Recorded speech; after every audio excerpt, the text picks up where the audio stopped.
మన భారతదేశం కొన్ని కోట్ల సంవత్సరాలకు పూర్వం ఒక దేశంగా లేదు. ఆసియాలో భాగము కాదు, కేవలం ఒక ద్వీపం మాత్రమే.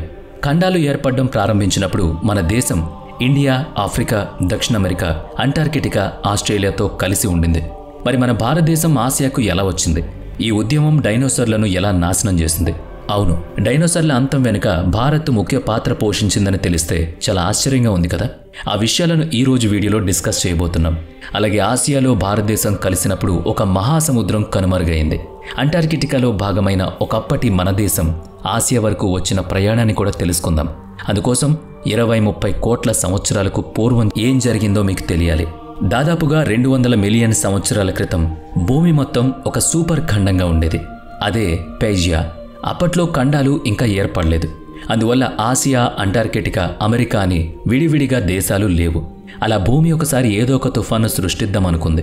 ఎందుకంటే అప్పటికే పాపం భూమికి బోరు కొట్టింది. అనుకున్న వెంటనే భూమి లోపల ఉన్న టెక్టానిక్ ప్లేట్స్లను కదిలించడం మొదలుపెట్టింది. దీనివల్ల పిజియా సూపర్ కాంటినెంటల్ ముక్కలైపోయింది. అయితే టెక్టానిక్ ప్లేట్లు ఎందుకు కదిలాయన్న ప్రశ్న మనసులోకి వచ్చి ఉంటుంది కదా. భూమి యొక్క క్రస్ట్ కింద ఎల్లప్పుడూ టెక్టానిక్ ప్లేట్లుంటాయి. అవి నెమ్మదిగా కదులుతూ ఉంటాయి. లోపల కరిగిన రాళ్లు శిలాద్రవంగా మారి శిలారూపంలో మారడమే ఈ కదలికకు కారణం. ఈ శిలాద్రవాన్ని మాగ్మా అంటారు. ఈ కదలికలను కాన్వెక్స్ కరెంట్ అంటారు. వీటి వల్లనే టెక్టానిక్ ప్లేట్లలో కదలికలు వస్తాయి. ఒక పేజియా ముక్కలుగా విడిపోయిన తర్వాత ఆ ముక్కలన్నీ విడివిడిగా ఒక్కొక్కటి ఒక్కో దశలో ప్రయాణం చేయడం మొదలు పెడతాయి. ఈ ప్రక్రియలో దక్షిణాఫ్రికా, అమెరికా, ఆస్ట్రేలియా, అంటార్కిటికా మరియు భారతదేశం వేరుగా మారాయి. పేజియా ప్రాథమికంగా ఒక పెద్ద సూపర్ ఖండం. అది చిన్న ముక్కలుగా మారక ముందు 2 పెద్ద పెద్ద ముక్కలుగా విడిపోయింది. మొదటిది గోండ్వానా అనే పెద్ద భాగం. దానిలో ఆఫ్రికా, దక్షిణ అమెరికా, అంటార్కిటికా, ఆస్ట్రేలియా, భారత్ చేర్చబడ్డాయి. పాంజియా యొక్క రెండవ భాగం లారేషియా.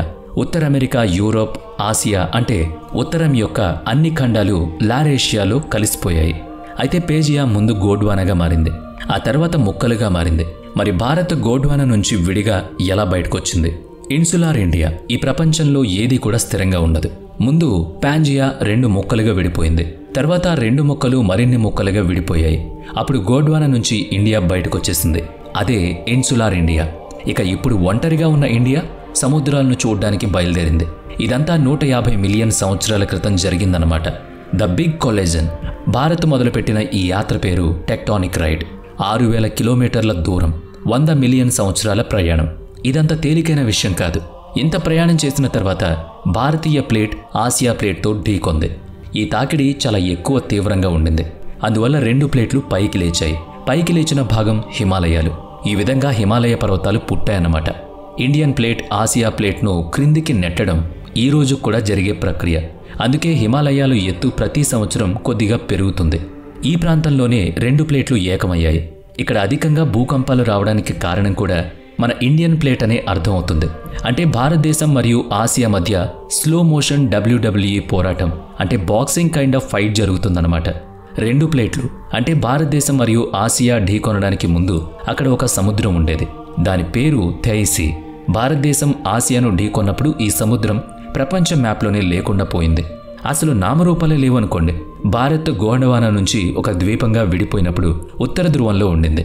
అంటే ఇప్పుడున్న పరిస్థితుల్లో మాట్లాడుకుంటే అప్పట్లో ఇండియా అంటార్కిటికాకి సమీపంలో ఉండేది.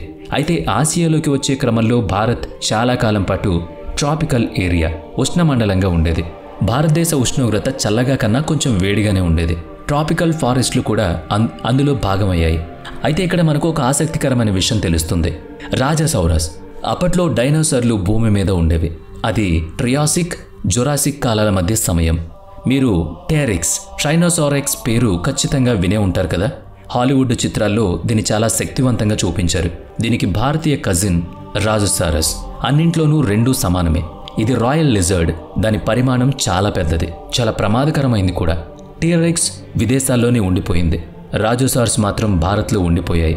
దాని గురించి చాలా తక్కువ మందికి మాత్రమే తెలుసు. డైనోసార్లు మాంసాహారులు అని మనకి తెలుసు, కానీ శాకాహారులు అయిన డైనోసార్లు కూడా మన దేశంలో ఉండేవని మీకు తెలుసా? జైనోసార్ బహుశా జైనులు మాంసం, ఉల్లిపాయలు ముట్టుకోరు కాబట్టి వాటికి ఆ పేరు పెట్టారని అంటూ ఉంటారు. కాదు, SL జైన్ పెలినోటాలిస్ట్కి గుర్తుగా ఈ డైనోసార్కి ఆ పేరు పెట్టడం జరిగింది. డెక్కన్ ట్రాప్స్. భారతదేశం ఆసియాతో ఢీకొన్నప్పుడు ఇండియన్ ప్లేట్లో ఒక రసాయన చర్య జరిగింది. అది డైనోసార్ల అంతానికి నాంది అయింది అని చెప్పొచ్చు. అయితే డైనోసార్లు ఎలా అంతరించిపోయాయంటే ఎవరైనా ఒక గ్రహశకలం వాటిని అంతం చేసింది అని చెప్తారు. కానీ ఆ గ్రహశకలం భూమిని ఢీకొనడం కంటే ముందు ఇండియన్ ప్లేట్ ఆసియన్తో ఢీకొట్టినప్పుడు ఒక జ్వాలాముఖి దాని పని అది చేసింది. డైనోసార్లను తుడిచిపెట్టడానికి 66 మిలియన్ సంవత్సరాల క్రితం ఉన్న భారతీయ ప్లేట్ భారీ అగ్నిపర్వత విస్ఫోటనాన్ని సృష్టించింది. అగ్నిపర్వతం నుంచి చాలా విషపూరితమైన పొగ, పర్యావరణంలోకి విషపూరిత వాయువులు విడుదల కావడం ప్రారంభించాయి.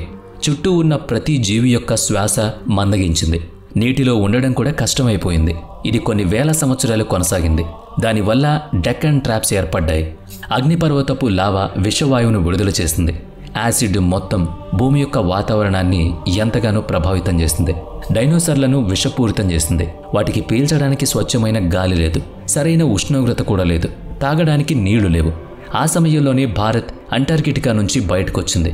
తనతో పాటే టీరెక్స్ సోదరిని కూడా తనతో పాటు తీసుకొచ్చేసింది. అప్పుడు జరిగిన జ్వాలాముఖి విస్ఫోటనం డైనోసార్లు అంతానికి కారణమైంది.